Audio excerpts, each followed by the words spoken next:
Quand la bêtise gouverne l'intelligence est un délit. Henri de Monterland.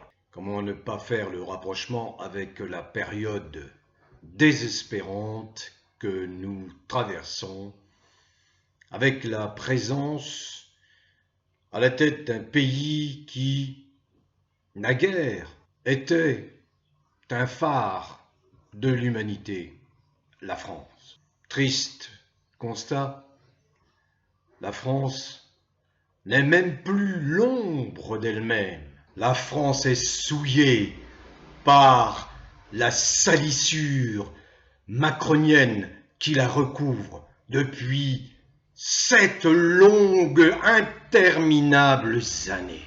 Sous les coups de boutoir de dégénérés, comment voulez-vous que ces gens aient la conscience de ce qu'ils doivent faire, la hauteur de vue, la grandeur d'âme? Comment voulez-vous que ces gens-là s'occupent sérieusement des affaires de la France? Comment pouvons-nous imaginer que ces gens-là, clairement identifiés par la quasi-totalité des chefs d'État et de gouvernement des pays du monde, puissent être pris un instant même au sérieux? Non, ce sont des marginaux qui pourrissent le pays, qui détruisent ses racines, qui détruisent les valeurs ancestrales, les valeurs familiales, qui ne supportent pas le respect que l'on doit porter à tous, aux anciens, aux femmes, aux enfants.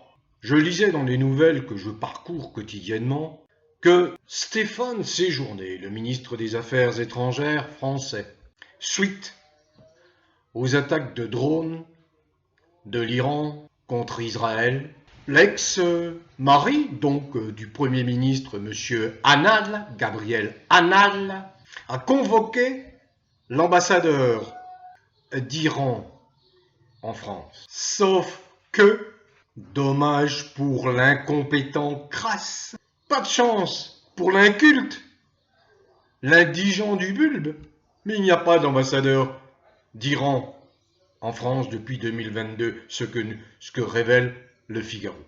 Voyez la bêtise crasse de ces gens qui ne sont obsédés que par une chose, à l'instar de leur maître Dieu absolu, développer leurs pratiques sexuelles, augmenter le cheptel des gens qui rejoindront leurs orientations sexuelles déviantes. Voilà leur préoccupation. Pour le reste, c'est une avalanche, une succession de lois répressives, liberticides ou lois discriminantes pour la majorité d'entre nous qui n'avons pas les orientations sexuelles de ces gens-là. Netanyahou. Son fils s'est enfui en Floride, je crois, parce qu'il a perdu un procès en diffamation en Israël. Il a 30 ans. Mais ce qui chagrine beaucoup les réservistes israéliens, c'est qu'ils s'étonnent que ce fils de Netanyahou ne soit pas mobilisé comme les autres réservistes, qu'il se la coule douce sur les clos de Floride. Il se bronze la pilule, pas de problème, selon que vous êtes puissant ou vous connaissez la formule.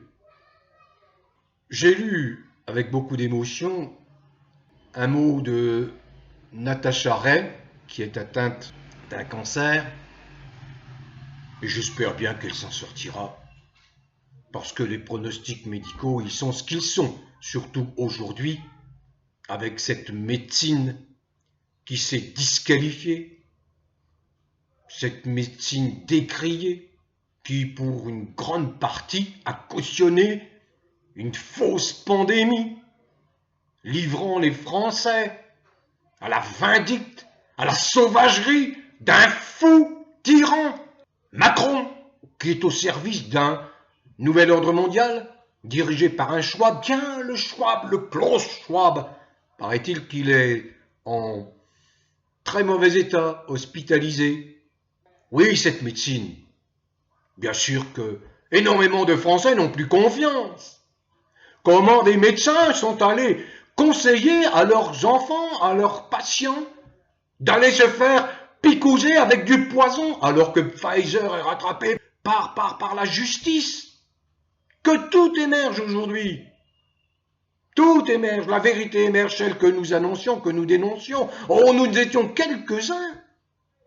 Je me souviens très bien, je me sentais très seul à partir du mois de mars-avril 2020, ayant compris le crime qui se préparait, l'escroquerie, m'appuyant sur mon expérience de cette fameuse crise H1N1, grippe porcine, qu'ils n'avaient pas réussi à imposer en 2009, parce que les syndicats, le milieu médical, étaient restés cohérents, avaient respecté le serment d'Hippocrate, ne pas nuire et soigner. Oui, j'ai été touché par les propos de Natacha Ray, qui de 2017 explique qu'elle a commencé à trouver des choses incohérentes dans cette famille Trognon, Trogneux, Macron, Macreux, bref, qu'elle a poursuivi son enquête. Elle s'en est ouverte sur la chaîne d'Amandine Roy, et à partir de là, l'affaire Brichel, ou le Brigitte Gate, est apparue au grand public. Oh, pas sur les médias goebbelsiens qui ne pâliraient pas dans les rangs de la milice goebbelsienne nazie. Qu'elle se rassure, Natacha Ray. Qu'elle se rassure. Ils ne pourront pas l'atteindre. La noirceur de ces macroniens, tous ces macroniens et tous ceux qui les soutiennent, tous les partis politiques français, vous soutenez Macron. Tous. Vous ne le destituez pas. Qu'elle se rassure, Natacha Ray. Elle s'en sortira. Et on lui sera reconnaissant d'avoir dit ce qui est, c'est-à-dire d'avoir révélé la vérité sur cette imposture d'un couple qui n'a rien à voir avec un couple sain et normal. Justice sera rendue à Natacha Ray pour avoir révélé, avoir été une des premières à révéler. Et d'autres sont là